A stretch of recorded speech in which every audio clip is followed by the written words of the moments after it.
Have you ever understood every English word someone said, but when it was your turn to speak, your mind suddenly went blank? If that happens to you, today's lesson might completely change the way you learn English. Because today, we're going to show you why your brain keeps translating every sentence, and more importantly, how to start thinking directly in English instead. This is one of the biggest breakthroughs for English learners. Hello, everyone. Welcome back to Daily English Podcast. I'm Sarah. And I'm Jack. We're so happy you're here because today's lesson is one of the most practical and life-changing topics in our entire 30-day English challenge. If you're new here, don't forget to subscribe and join thousands of learners improving their English with us every single day. All right, everyone, this is day 22 of our challenge. If you've been practicing with us from the beginning, congratulations. You're building a habit that will completely transform your English. And today's topic connects everything we've learned so far. Today, we're learning how to stop translating in your head and start thinking directly in English. I love this topic because it's something almost every English learner experiences. Absolutely. I remember struggling with it myself, and I know many of our listeners feel exactly the same way. Before we go any further, I want you to remember one important thing. If you still translate English into your first language, it doesn't mean you're learning incorrectly. It doesn't mean your English is weak either. It simply means your brain is still building new connections. That's a completely normal stage of learning any language. Today, we'll explain why it happens, and more importantly, how you can gradually train your brain to think in English more naturally. Let's begin by understanding why translation happens in the first place. That's an important starting point because it's much easier to solve a problem once you understand what's causing it. Think about when you learned your first language as a child. Over many years, your brain created countless connections between words, images, sounds, emotions, memories, and experiences. It's like a huge network where everything is connected together automatically. For example, when you hear the word apple, you don't translate it. Your mind immediately imagines its shape, color, smell, taste, and maybe even a childhood memory connected to it. All of that happens almost instantly, without any conscious effort. That's because your brain has spent your entire life strengthening those connections. Now, think about learning English. Those same direct connections haven't fully developed yet. So your brain does something very smart. It uses your first language as a bridge to understand English. Instead of going directly from an English word to its meaning, your brain first visits your native language and then arrives at the meaning. That's actually a clever strategy because it allows you to communicate while your English is still developing. But it's also slower because you're taking a longer mental route every single time. I like imagining it as two different roads. One road goes directly from the English word to the idea, while the other makes a stop in your native language before reaching the same destination. At the beginning, your brain naturally chooses the longer road because it's already familiar. There's nothing wrong with that. It's simply the path your brain already knows. The challenge comes during real conversations. People speak quickly. Conversations move naturally, and your brain sometimes doesn't have enough time to travel along that longer road. That's why you may understand the sentence a few seconds later, just after the conversation has already continued. I remember experiencing that many times while learning languages myself. You finally think of the perfect answer, but the moment has already passed. Then you smile politely, nod your head, and hope nobody notices you were still processing everything. I think almost every language learner has done that at least once. Probably much more than once. If smiling and nodding counted as a language skill, we'd all be experts by now. I couldn't agree more. So the real question becomes, how do we build that direct connection from English to meaning? The answer is surprisingly simple. Although it takes time. Those connections grow stronger through regular exposure and repeated experience with real English. Every conversation you hear, every sentence you repeat, and every shadowing session strengthens those pathways inside your brain. Little by little, English stops feeling like something you have to translate and starts feeling like something you simply understand. What's even more interesting is that researchers have discovered something encouraging. Studies on bilingual speakers suggest that as people become more fluent, their brains begin processing both languages much more directly. In other words, the translation step gradually becomes smaller and smaller, until, for many situations, it almost disappears completely. And that's exactly the journey we're going to continue exploring together in today's lesson. Wow. I honestly find that fascinating, because once you understand what's happening inside your brain, learning English suddenly feels much less mysterious. Exactly. And one of the most encouraging discoveries from language research is that your brain can build those direct English connections at any age. I think a lot of people really need to hear that. Absolutely. If you've ever thought, maybe I'm too old to become fluent, let that idea go today, because it simply isn't true. Learning doesn't have an expiration date. Your brain keeps adapting as long as you keep giving it opportunities to learn. All right. Now, let's move from theory to action, because I know everyone is wondering the same thing. What can we actually start doing today to think more naturally in English? Perfect question. It's time for some practical tips. You know me. I always love the practical part, because these are the ideas we can start using immediately. Let's begin with one of the simplest techniques, even though it may sound almost too easy. Sometimes the simplest habits turn out to be the most effective ones. Throughout your day, start naming the objects around you in English. I actually used this method myself, and at first, I thought it felt a little funny. But after a while, you stop worrying about how it looks because you realize it's helping. When you wake up, simply look around your room and say the words in English. Bed, pillow, blanket, ceiling, window, curtain, lamp, door, floor. Don't rush. Just connect each English word with the real object you're looking at. I even took it one step further. Oh, I think I know where this story is going. I covered my apartment with sticky notes. Literally Everything had an English label on it. the refrigerator, the mirror, the table, the chair, the television, even the coffee maker had its own little note. Every time I picture your apartment, I imagine an English classroom somehow moved into your living room. Honestly, that's exactly what it looked like. My roommate walked in one afternoon, looked around very slowly, and then asked, "Why does your sofa have a label that says sofa?" And what did you tell him? I simply smiled and said, "Because I'm training my brain to think in English." I'm guessing he didn't know how to respond. He just nodded, quietly walked into the kitchen, and accepted that this was apparently normal now. That's such a funny picture. But here's the important part. It actually worked. Every time your eyes land on those labels, your brain creates another tiny connection between the English word and the real object. Those little connections may seem small, but they grow stronger every single day.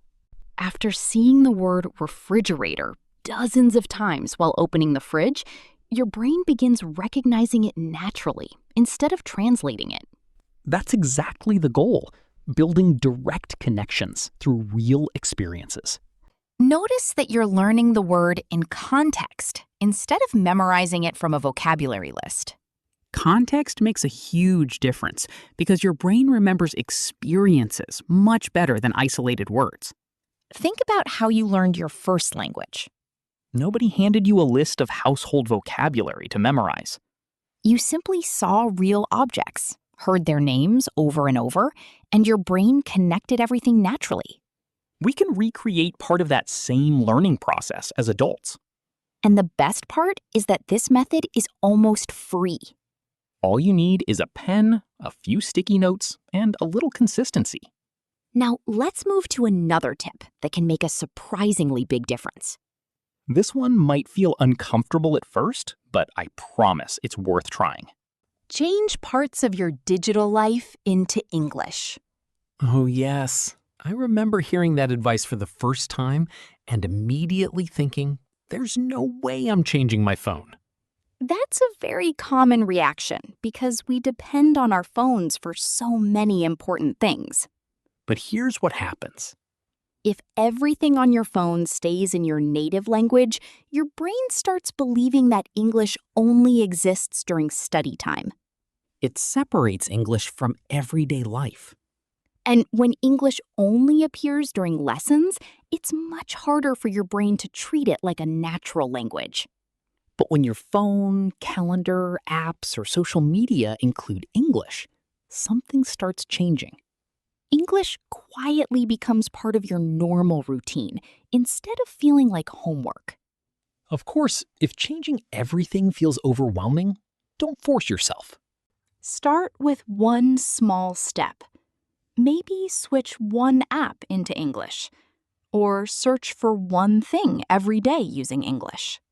You could even follow one English-speaking creator whose content you genuinely enjoy. Small changes are much easier to maintain than huge changes that only last a few days. Consistency always beats intensity. That's true for language learning, and honestly, for almost everything else in life. Now, here's another tip that many learners never think about. This one is less about vocabulary and more about your emotions. I have a feeling this idea is going to surprise a lot of people. Start naming your feelings in English. That's interesting. Tell us more. Our emotions are deeply connected to the language we grew up speaking, because that's the language we first used to understand happiness, fear, excitement, frustration, and love. Those emotional connections become incredibly strong over the years. And that's exactly why learning to recognize those same feelings in English can help your brain build much deeper and more natural language connections. Think about the word happy in your first language. It isn't just a word. It carries memories, emotions, familiar voices, and moments from your childhood. Exactly. That's why it feels so natural and meaningful. Those emotional connections have been growing inside you for years. When you begin learning English, those same emotional roots haven't fully developed yet. That's why speaking English can sometimes feel a little distant, even when you're using the correct words. I remember feeling that myself in the beginning. Really? Yes, I could build the sentences correctly, but they didn't always feel like my words. That's such a common experience for language learners. The good news is that those emotional connections can grow with time. So how do we make that happen? Start connecting English to real moments in your everyday life. For example, when you're feeling happy, quietly tell yourself, I feel happy. If you're exhausted after a long day, think, I'm really tired today. When something exciting happens, simply say, I'm so excited. Little by little, those English words stop being vocabulary from a lesson. They become part of your real experiences. And that's when English begins to feel personal. It starts feeling like your own language instead of something borrowed from a textbook. I really love that idea, Because in the end, that's what we're working toward. English isn't only for passing exams or giving presentations. It's another way to express your thoughts, your emotions, and your everyday life. Every now and then, Sarah says something that makes me stop and think for a second. Oh, really? Absolutely. That was one of those moments. Thank you. I'll happily take that compliment. All right. Now let's connect today's topic to something our listeners have been practicing every single day. Shadowing. Exactly. Since we're already on day 22, I think it's important to understand why shadowing helps you think directly in English. Many people believe shadowing is only about pronunciation. But it's actually doing much more than that. Let's quickly remind everyone what shadowing is. You listen to a native English speaker and repeat almost at the same time, copying the pronunciation, rhythm, speed, and intonation. The important part is repeating immediately, not waiting several seconds. Because when you respond instantly, your brain doesn't have enough time to translate. English comes into your ears. And English comes right back out of your mouth. Your native language never gets the chance to interrupt the process. That's why shadowing trains your brain to process English directly instead of taking the longer translation route. At first, it feels challenging because your brain keeps trying to slow everything down. But after enough repetition, your brain begins recognizing a completely new pattern. It starts saying, "This is how we understand English now." Directly, naturally, without stopping to translate every sentence. Over time, that same habit begins showing up outside your shadowing practice, too. That's one of the biggest reasons consistency matters so much. Doing one shadowing session is helpful. Completing 22 days of shadowing starts changing the way your brain processes English. And if you've been practicing with us since day one, you should be proud of yourself. Even if some days felt difficult, even if you were tired, even if you weren't feeling motivated. Those practice sessions still mattered. Sometimes the hardest days teach us the most. Because showing up when it's difficult builds discipline as well as language skills. Now, I'd like to talk about something that quietly holds many learners back. I think I know where you're going with this. The fear of making mistakes, even inside your own thoughts. That's a huge obstacle, and most people never talk about it. When learners try thinking in English, they often notice grammar mistakes or missing vocabulary. Then a little voice inside their head immediately says, "That was wrong." Even though nobody else can hear those thoughts. Exactly. But that inner criticism makes practicing feel stressful. And when your brain connects English with stress or embarrassment, it naturally wants to avoid it. Instead, it chooses the comfort of your native language. That's why you need to give yourself permission to make mistakes while thinking in English.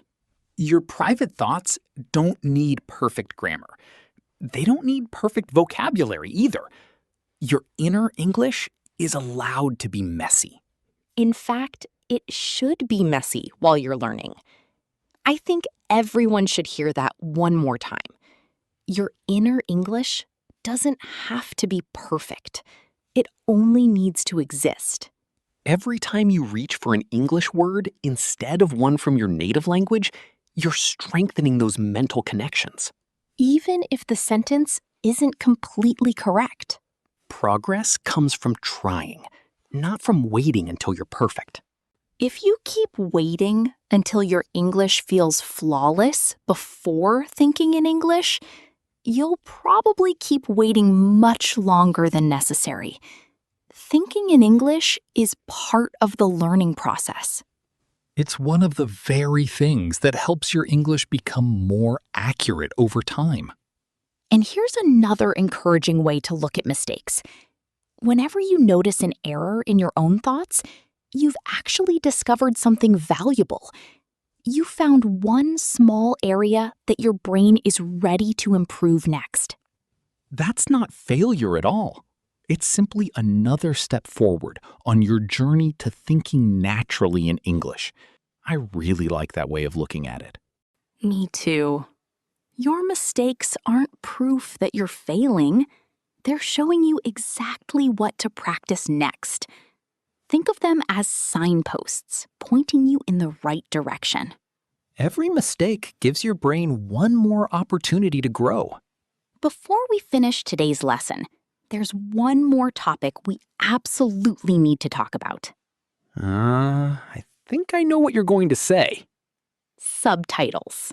The famous subtitle debate. Every English learner seems to have an opinion about this one. Let's break it down in a simple way. If you're watching an English movie with subtitles in your native language, something interesting usually happens. Your eyes naturally focus on the subtitles because reading them is easier than processing spoken English. And before you even realize it, you're following the entire story in your own language. The English audio is still there, but your brain isn't depending on it anymore. It's simply taking the fastest and easiest route to understanding. That's exactly how our brains are designed to work. They naturally choose the path that requires the least effort. So if your native language subtitles are doing all the work, your listening skills don't get the same opportunity to grow. That doesn't mean subtitles are bad. It just means choosing the right kind of subtitles makes a big difference. Whenever possible, try using English subtitles instead. That way you're reading and hearing the same language at the same time. Your eyes and ears begin working together instead of competing with each other. And little by little, your brain starts connecting spoken English directly with its meaning. At first, it may feel slower. That's completely normal. You're asking your brain to build a brand new habit. And like every new habit, it becomes easier with repetition. You won't understand every single word right away, but you don't need to. Focus on understanding the main idea instead of chasing every unfamiliar word. Your brain is incredibly good at learning through repeated exposure. Every time you hear familiar expressions again, those connections become a little stronger. That's exactly how real language learning happens. And this brings us back to everything we've talked about today. Thinking in English isn't something that suddenly appears one morning. It's built one sentence, one conversation, one shadowing session. And one small habit at a time. If you've made it to day 22, you've already started building those habits. Even if you don't notice huge changes yet, your brain is working behind the scenes every single day. Trust the process. Keep showing up. Keep listening. Keep shadowing. And most importantly, keep thinking in English, even if it's imperfect. Because every imperfect thought is another step toward natural English. Remember, fluency doesn't come from waiting until you're perfect. It comes from practicing before you feel ready. So today's challenge is simple. Spend at least 5 minutes thinking about your day only in English. Describe what you're doing, what you're feeling, and what you're planning next. Don't worry about perfect grammar. Just keep your thoughts moving in English. If you get stuck, that's okay. Find another word and keep going. That's exactly how real progress happens. We'd also love to hear from you. Tell us in the comments, what's the hardest part about thinking in English? We'll be reading your answers, and you might even help another learner who's facing the same challenge. If today's lesson encouraged you, don't forget to like this video and subscribe to Daily English Podcast. Share this episode with a friend who's learning English, because practicing together makes the journey much more enjoyable. Thank you for spending another day with us in our 30-day shadowing challenge. We'll be back tomorrow with day 23 and another practical lesson to help you speak English more naturally. Until then, keep practicing, keep believing in yourself, and keep thinking in English. We'll see you in the next episode. Bye, everyone. Take care and happy shadowing.